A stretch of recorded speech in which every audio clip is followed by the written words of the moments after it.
On May 3rd, 2025, in Yala, Sudan, during an RSF supply run, 54 people were killed.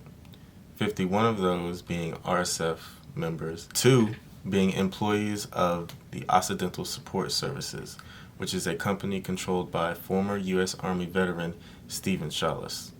This is all reported by Reuters, and Reuters also goes on to track several planes owned by the company, which is registered in the UAE, as the planes pass through key RSF logistic hubs like Nyala, Sudan, the quote-unquote capital of the RSF paramilitary, N'Djamena, Chad, and Kufia, Libya, and also Bosaso, Somalia. Sorry, my cat's in the way. It's funny how since the beginning of when this war broke out in 2023, we have slowly seen how more and more countries are involved with the RSF, and also how most of these countries involved with the RSF and the people working for the RSF are not from Sudan. So this adds to the fallacy of this being a Sudanese civil war, because also the pilots of the plane that was bombed, one pilot was South Sudanese, and the other pilot, I'm gonna find it. The other pilot, the ground engineer was Peruvian. They also worked for the Occidental Support Services, and the other pilot was Kenyan. So these workers are not from Sudan. And we have also reports of Colombian mercenaries working for the RSF. Once again, don't need to say it, not from Sudan. So how does a country supplied with mostly people not from the country, how does that country represent the Sudanese people at all? It doesn't. This also adds to the U.S.'s involvement in this war. We've seen their indirect involvement through their choosing to expand their aid to UAE rather than even just continue it how it is. They've expanded it. They've made it easier to sell weapons to the UAE, which has proven ties to supplying the RSF, with their genocidal tactics. They also sanction the SAF and the Sudanese government on Islamophobic grounds and connections to Iran and Russia. So the U.S., through these first 3 years, has indirectly chosen the RSF and supported this war. Because at the end of the day, this war is allowing countries from around the world to take Sudan's resources for cheap. Even companies supplying the SAF, which I'm not saying they should stop supplying them, but I'm saying that this war allows for the constant ease of Sudanese resources to the rest of the world. And that is not saying that Russia or China are funding this war, because they're not. They're funding the Sudanese people. The RSF, which is funded by the UAE, the UAE sells Chinese weapons, but I wouldn't say that that's necessarily a China issue. I mean, I do think China and Russia should be more vocal, but like, I'm stuck in the Western media circles. I can't say too much. Like, I have to say what I see, and what I see is that the U.S. is trying to hide its hands of this war, when in fact, if we look at who is supplying the RSF, it's all U.S. allied countries. Let me pull up the picture of who supports who. Yeah, the UAE is the main supporter of the RSF. And then we have all the countries, mainly in Africa, except for Egypt, that support the RSF.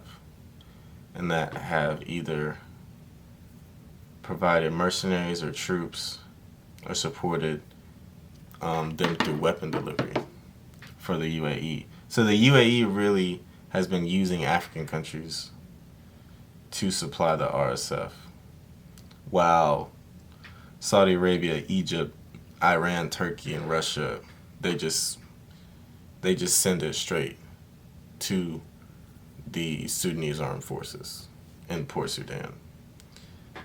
So we have seen how the U.S. has indirectly chosen to aid the RSF through its lack of action and through its sanctioning of the SAF, has chosen to prolong this war.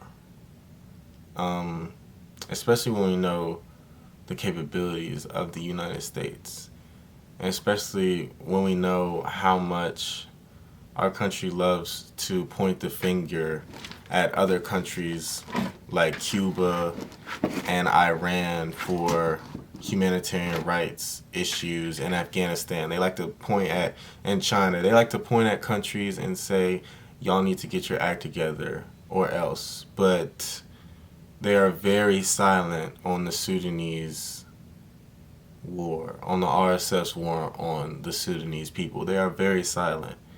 And anyone who keeps up with geopolitics knows that United States silence is complicity, especially from the government, because our administration will yell about what it cares about to the moon and back, even if there is a solution.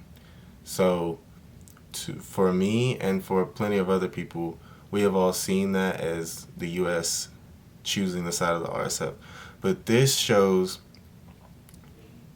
to the physical evidence that has been there these past 3 years. I'm for sure it's been there, but the longer that this goes on, it's all gonna come out. And the physical extent, aside with the metaphysical extent to which the United States government has been in this war, I will say to the extent where the United States that has been in this war will be shown, and it's up to us and to how much accountability is going to be shown for the people involved in these genocidal atrocities.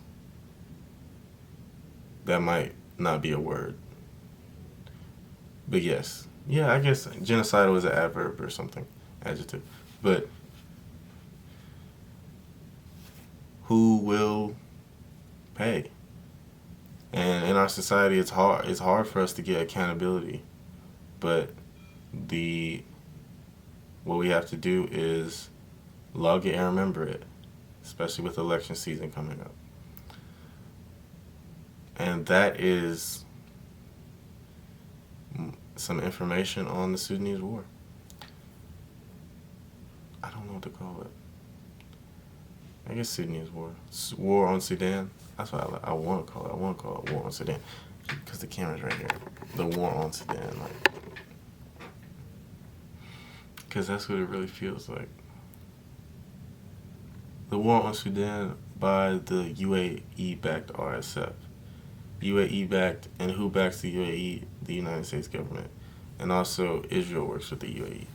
And the UAE is also sponsored by the Ethiopian government. Let's not forget that, because the Ethiopia doesn't want Egypt and the Sudan, a strong Sudanese government, fighting them over the Grand Ethiopian Renaissance Dam, because the effect that dam has on the Nile River First of all, it's going to affect the Sudanese war because most of that Nile River coverage is covered by SAF, Sudanese Armed Forces.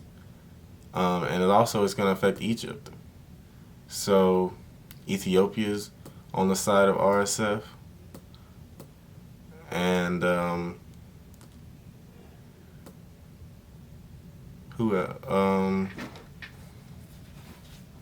there's a good war fronts video that describes who's on whose side, but I mean Israel's on the side of the UAE. Everyone knows that. So it's just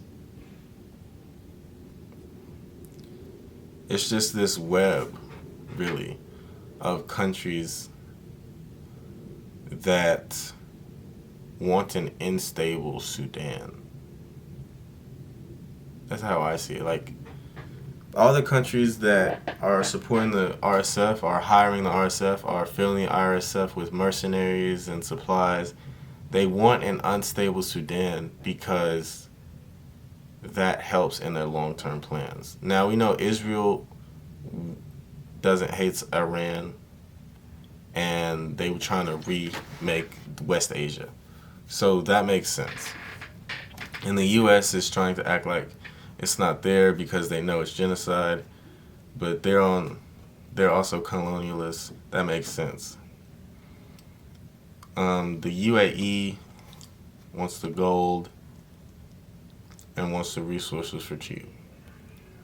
This makes sense. I'm not sure Morocco's able. I need to do more research, but yes, this is this is what I wanted to say. So this also shows just one leg of the RSF's massive global supply lines. Because the RSF is a mercenary. It's a group of mercenaries. Yes, they were built up by the military, but they're really mercenaries from Arab communities in West Sudan, and they're a conglomeration.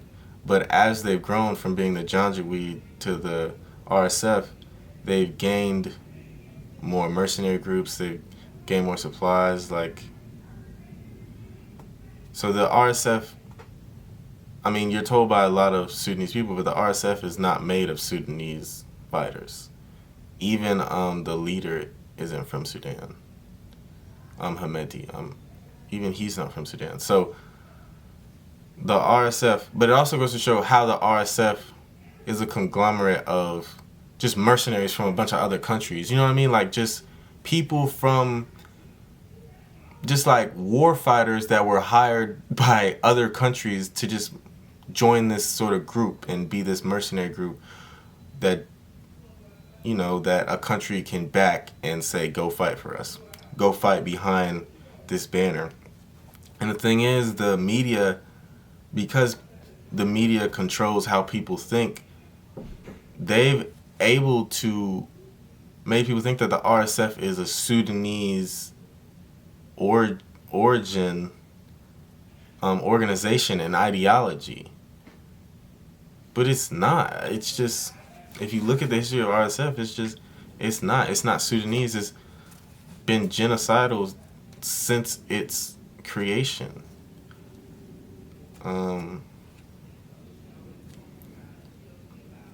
Yes, and it has to be sustained by an outside force, is what I was trying to say. Noticing its global supply lines, its connections to these various other countries, that's not something that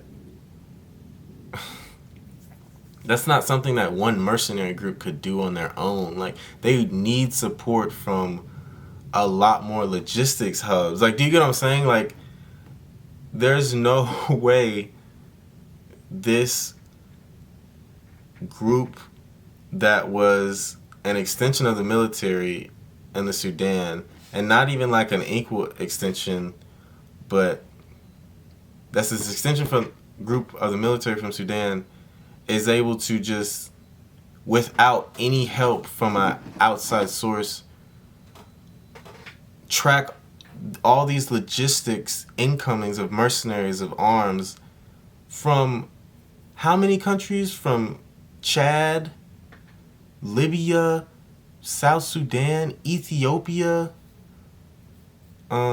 Central African Republic, from 5 other countries. How, without being they're not a government organization, they're a paramilitary mercenary group. So being able to track all this logistics on their own would just be a crazy leap. It's really similar to the jihadists in the Sahel and how they're able to have these coordinated attacks across 3 cities that are so far apart from each other in Mali, and they're somehow able, 2 separate jihadist groups, non-state terrorist groups, are somehow able to coordinate attacks on 3 different cities miles apart without any help. What are you talking about? Like, no. Maybe I'm underestimating how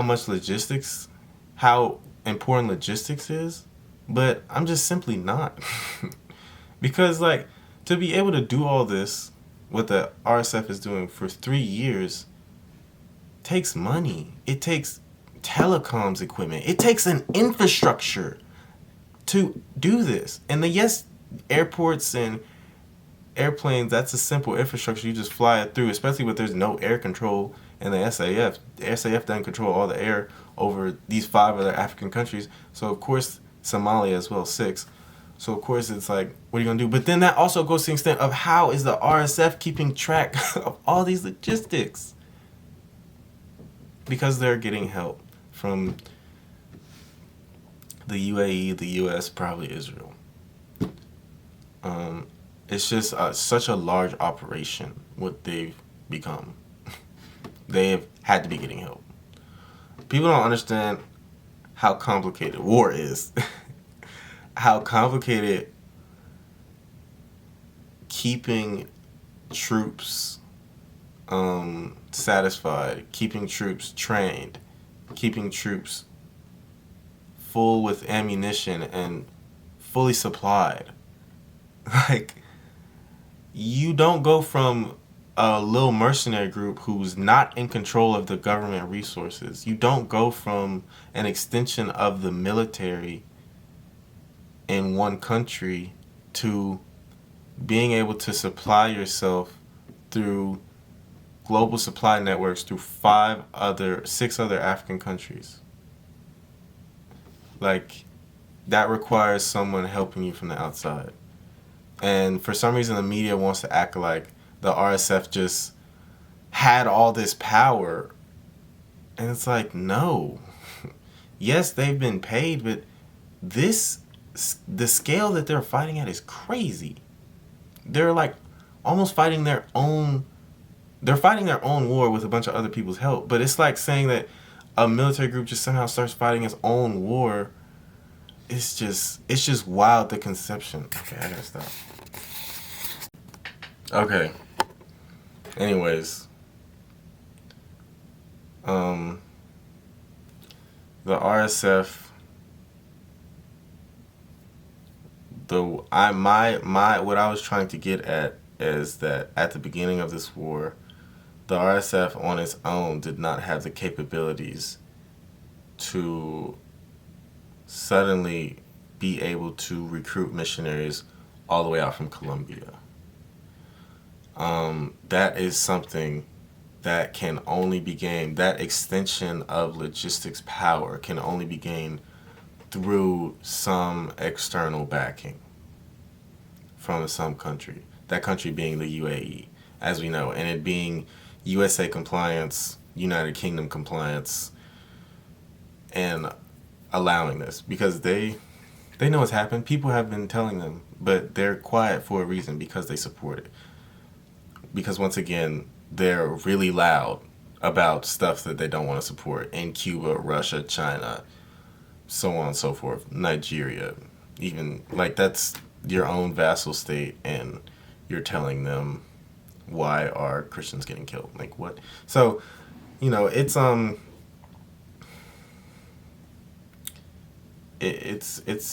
bad bag. I'll tell you that for sure. It's really disgusting what our private media says about this situation as well. Like, it's really disgusting what I have to hear everyday people say about this just because they're being informed by private media, and private media just lies because they're trying to save their stockholders. Okay, but regardless, that is supposed to be your news blast from the Sudan War. Free Sudan. Thanks for watching. And donate to Sudanese. I'm going to put some Sudanese organizations in the chat, like the emergency response rooms. I think they have a donation link somewhere, but there's plenty of ways to get involved in Sudan, and I'm going to put them in the chat, the biography, the description. But yes, have a good day.